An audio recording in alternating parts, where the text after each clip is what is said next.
an 11% chance. That's what they said, 11%. So how come 11% chance of rain and it's rained here all day? Cockerel doesn't mind. I don't know how it works, but it's still spitting with rain now. So the 11% must have been over this area all the time. Oh well, I'm braving it because, well, you can just stay indoors and look out and not bother so easily.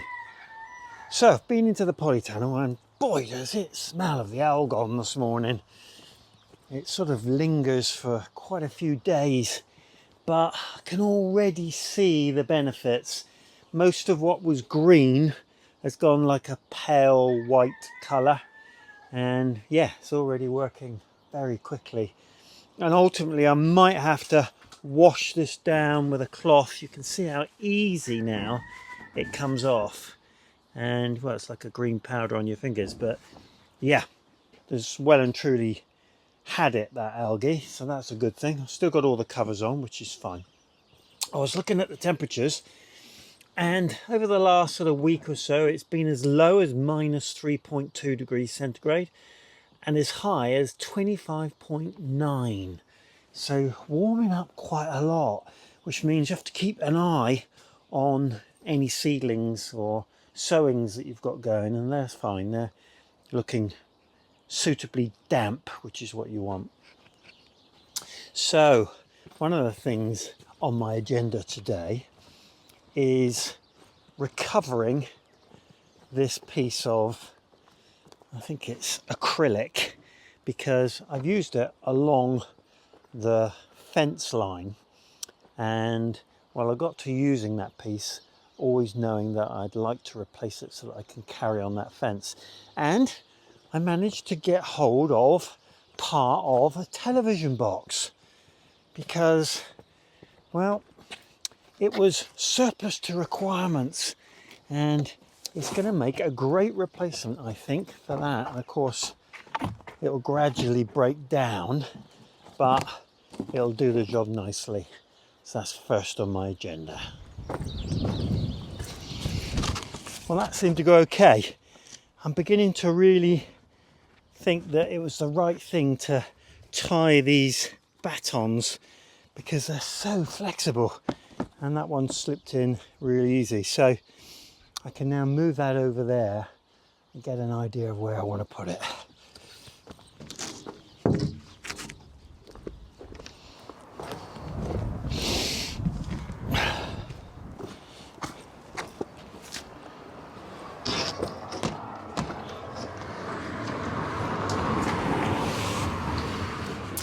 I'm thinking it'll probably end up here, or depending on if I extend down a bit further, we'll have to see, but it's going to be a very useful barrier. So I'm going to stick it behind there for now, just because I don't want it flapping around in the wind.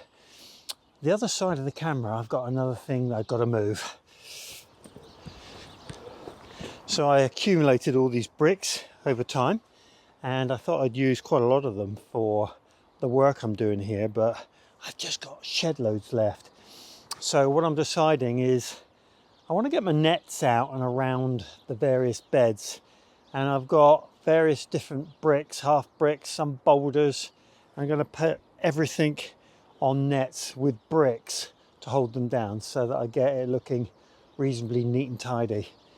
So that's my next job. It'll get these out of the way, and then I can lift this little bit of membrane here now and work out the leveling.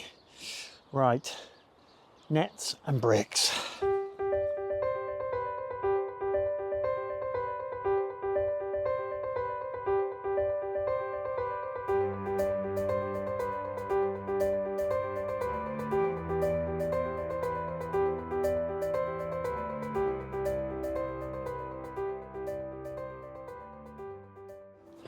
Okay, that's clear. Whew, that's quite a long job. But I've now got 6 bricks around every bed, and even down to these.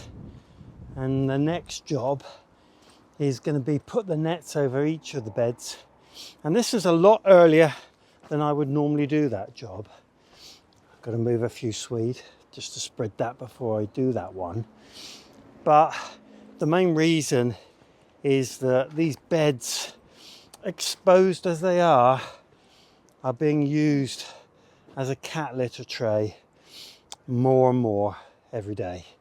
And I'm going to get to the point where I want to plant in these, and it's not going to be a pleasant experience. So I'm keen to get them covered before it gets any worse, and hopefully what's already in the ground will deteriorate in a bit of wet and winter weather.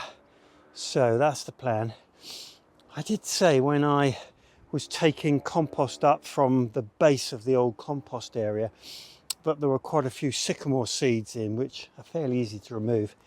I noticed this morning they're starting to germinate, so here's one just here, and you can see how they're quite a sizable weed to take out, or seedling to take out, so there won't be any problem at all. But it is interesting that they're already starting to sprout. Right, I've got nets down in the box down there, and I've also got nets in my cold frame configuration there.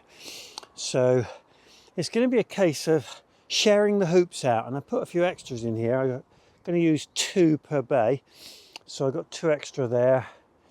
I think I've got 1 extra there, and I'm probably going to use 2 on that one, maybe 3 on that one. That'll cover that. Then that's all that hooped, and that'll just leave here. And I've got 2 hoops here, so I'll just work it out for now and see how it gets on. Lots of people still asking me about these hoops. So they're homemade out of a coil of 8mm fence wire, which is quite hard to come by. I can't point you in the right direction for that, but if you go on a search for it, you may get lucky and find some. And then I just cut it into, well, probably 12-meter arch with enough on top to just go into the ground. And they do make fantastic hoops, galvanized so they don't rust. Okay, net time.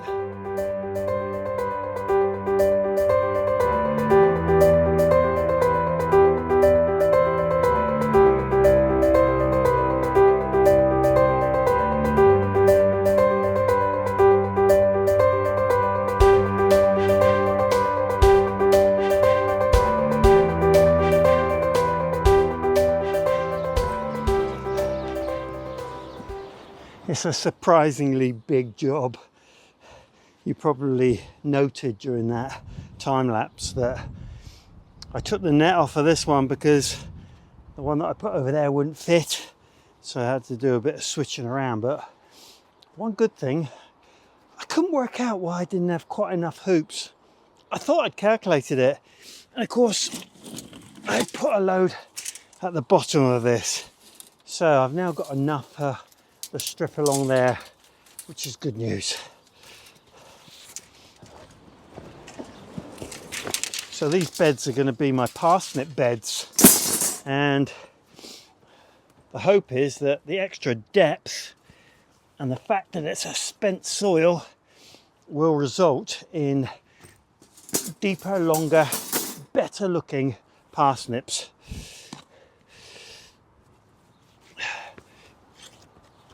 Right, get on with the other couple.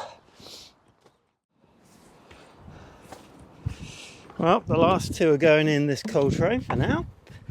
I might move things around, but we'll see. There we go. Go the other way, but it'll serve for a good net holder. While the rain's settling in now, I think I'm going to call it a day. I've got on quite well. I need to get those nets done on this one, but there's plenty for today.